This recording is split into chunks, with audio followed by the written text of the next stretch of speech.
मेरा जो फोकस रहता है कि ट्रेड का छोटा मोटा जानकार हो, मैं उस पर ज़्यादा फोकस नहीं करता कि इसके 98 नंबर आए या 82 आए या 52 आए। मैं एक ही सोचता हूँ कि बंदे में आग है क्या नहीं है, फायर है या नहीं है, बस।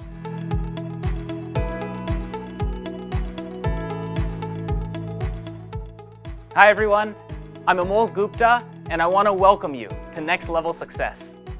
Like many of you, I'm a young entrepreneur with one goal: to take my business to the next level, to make it a global enterprise. In this interview series, I speak with business icons around the world and ask them how they grew their businesses. What have they found to be the secret to success that somebody like me, 25 years younger than them, can start to apply in my own business? Empower करो लोगों को और decision making capacity उनके level पे रहने दो और उनको फियरलेस कर दो कि अगर गलत डिसीजन हो गया तो मैनेजमेंट कुछ पनिश करेगी, नहीं करेगी। जो काम करता है वही मिस्टेक कर सकते, ठीक है ना, कोई बात नहीं, हो गया ना हो गया, जाने दीजिए इसको। एम्पावर करो और उनको पार्टनर बनाओ। ट्रस्ट करो, कोई बेईमानी नहीं करेगा। एक चीज मैंने देखी कि ट्रस्ट करने से नुकसान कम होता है, ट्रस्ट ना करने से नुकसान ज्यादा होता है।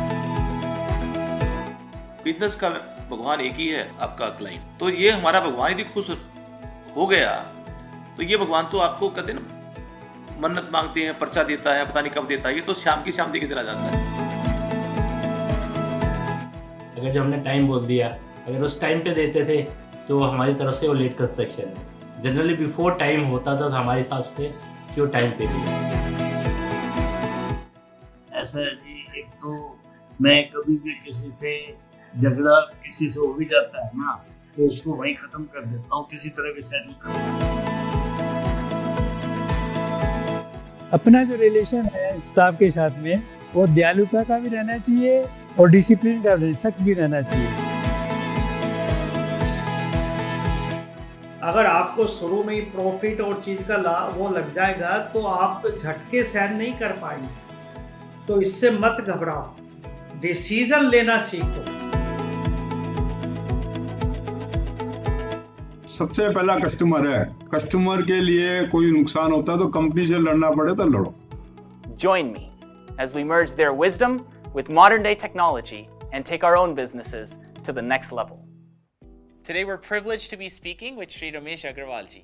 He's the managing director of Agarwal Packers and Movers, a seasoned businessman, industry veteran and a leader to be reckoned with. Thank you so much Mr. Agarwal आज हमें अपना समय देने के लिए। मिस्टर अग्रवाल, आप ना केवल लॉजिस्टिक्स इंडस्ट्री में बल्कि पूरे कॉर्पोरेट वर्ल्ड के अंदर एक आइकॉन हो। ऐसी कौन सी बात है आपके एक्सपीरियंस में जो कि हर एक बिजनेसमैन को याद रखनी चाहिए? बिजनेस का भगवान एक ही है, आपका व्यापार, आपका क्लाइंट। वो कंप्लेन भी करता है, सुनते भी हैं। तो ये हमारा भगवान यदि खुश हो गया तो ये भगवान तो आपको कहते ना, मन्नत मांगते हैं, पर्चा देता है, पता नहीं कब देता है, ये तो शाम की शाम दे के चला जाता है। मैं एक एग्जांपल दे रहा हूँ कि मैं हैदराबाद में था 1990 में। वहाँ एक कपड़े की दुकान है, रेडीमेड कपड़े की दुकान, बहुत बड़ी, उसकी कम से कम 30-40 पूरे हैदराबाद के अंदर रिटेल शोरूम थे। तो वहाँ पर टोकन मिलता था कि भी आपका जो सेल्समैन है ये आपके 15 मिनट के बाद आपको दिखाएगा, क्योंकि इतनी भीड़ लगी रहती थी जब तक आप अपना टीवी देखो।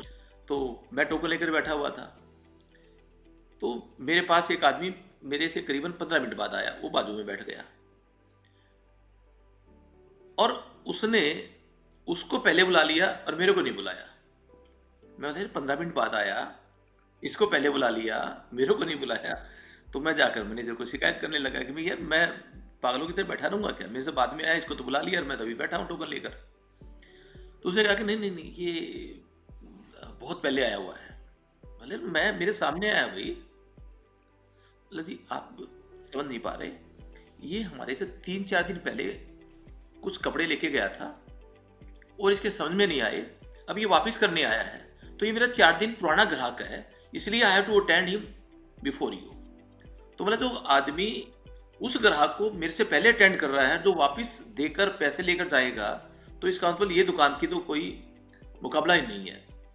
अभी आपने बताया कि बिजनेस के अंदर कस्टमर इज गॉड, लेकिन कई बार ऐसा लगता है कि बिजनेस के इंटरेस्ट और कस्टमर के इंटरेस्ट एक दूसरे के साथ अलाइन नहीं हो रहे। उन सिचुएशंस के अंदर आप क्या करते हैं? बेंगलोर से एक क्लाइंट आया था मेरे पास में, सीआर पार्क में उसका सामान खाली होना था। जो टाइम दिया था हमने भर के और सीआर पार्क में उस मकान के सामने गाड़ी खड़ी कर दी। तो उसका कोई एग्रीमेंट हुआ हुआ कि भी मेरे मकान लेने से पहले आपको ये वाइट वॉश करनी है, दरवाजा ठीक करना है, ये करना है, वो करना है, कुछ कंडीशन थी, उसने रेंट एग्रीमेंट में लिखा होगा। उन्होंने वो किया नहीं था।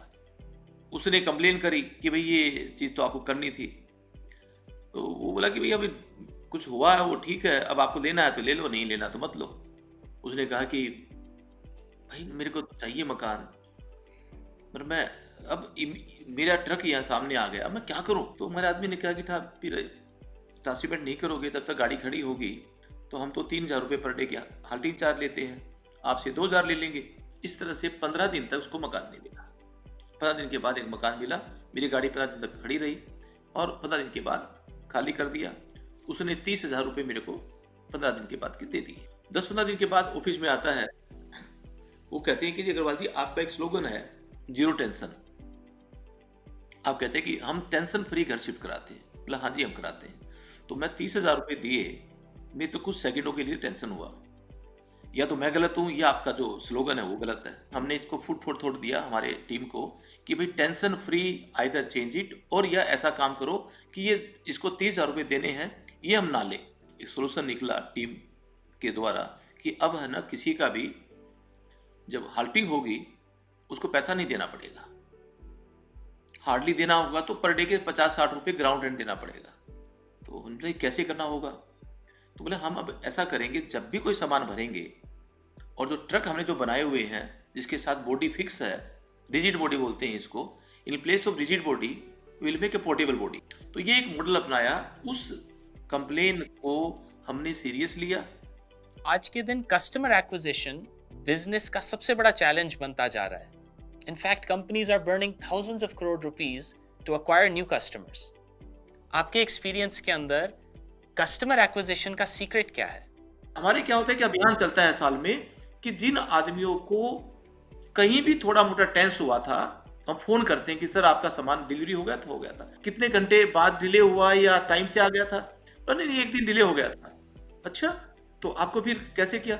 वो मैं ठहर गया था कहीं होटल में, तो खाना भी तो बाहर तो खाना पड़ा। अच्छा, कितना बिल आया होगा सर? 1200 रुपये का।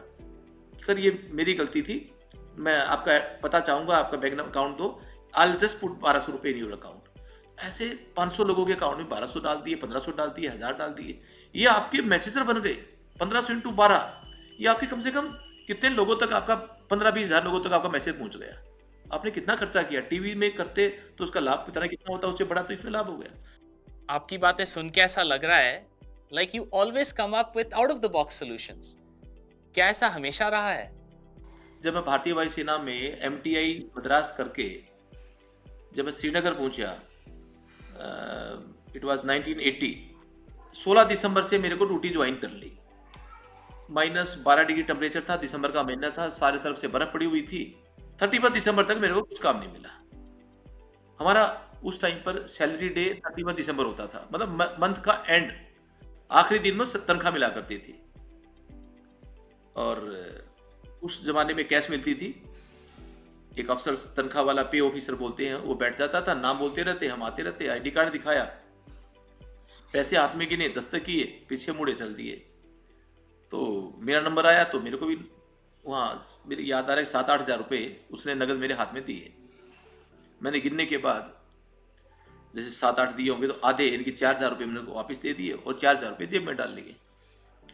तो उसने बोला कि JK कॉल थे फ्लाइंग ऑफिसर। बोले ये क्या है?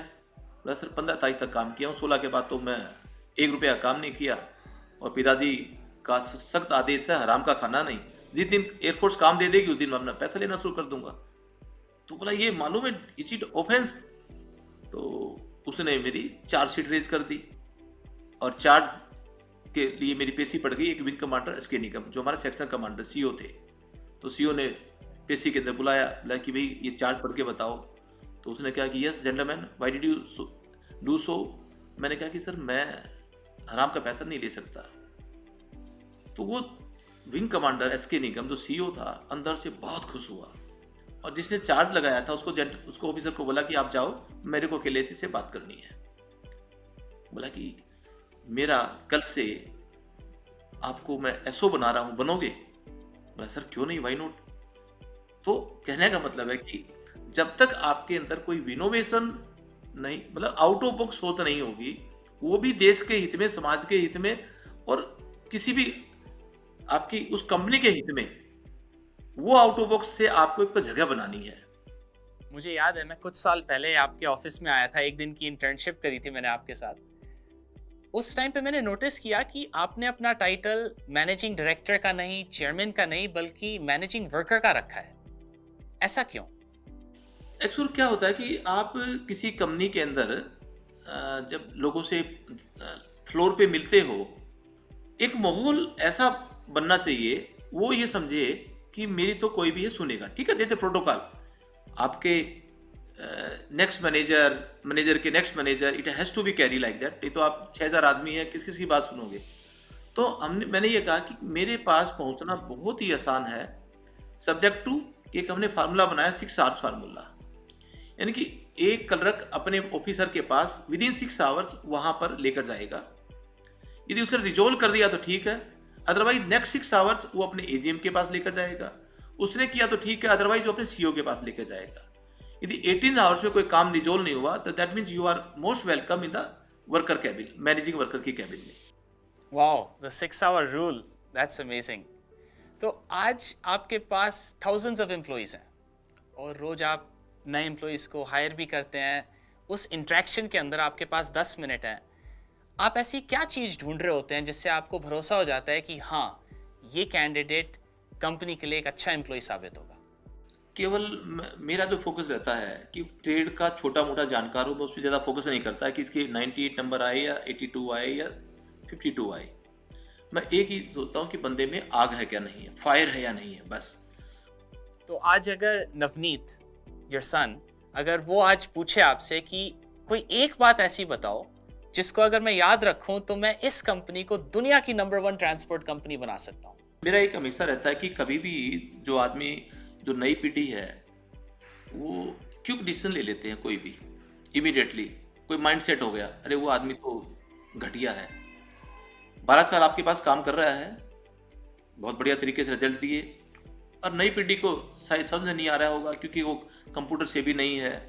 तो मेरा ये कहना है कि कोई भी अहम डिसीजन लो आप, कोई भी अहम डिसीजन, किसी को निकालने का, कोई काम में डाइवर्सन करने का, कोई सिस्टम को बदलने का, तो अकेले मत लो, उसमें खुद एक वोट बन जाओ, 2 और मिला लो, एक फाइनेंस का मिला लिया, एक अकाउंट्स का मिला लिया, या एडमिन का मिला लिया, या मार्केटिंग का मिला लिया, 3 व्यक्ति मिलकर उसको चर्चा करो, देन टेक ए डिसीजन।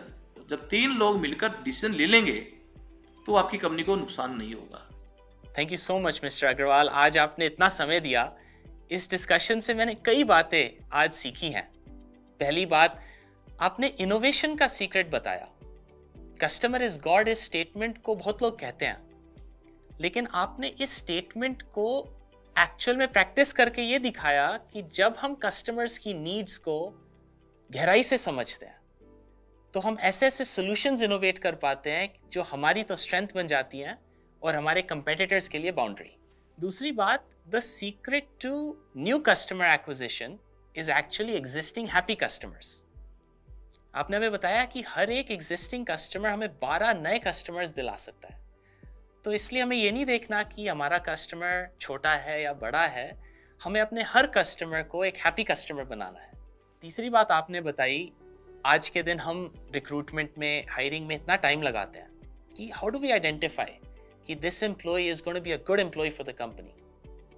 तो आपने कहा कि the number 1 thing we need to look for is drive, desire to succeed, fire in the Bailey.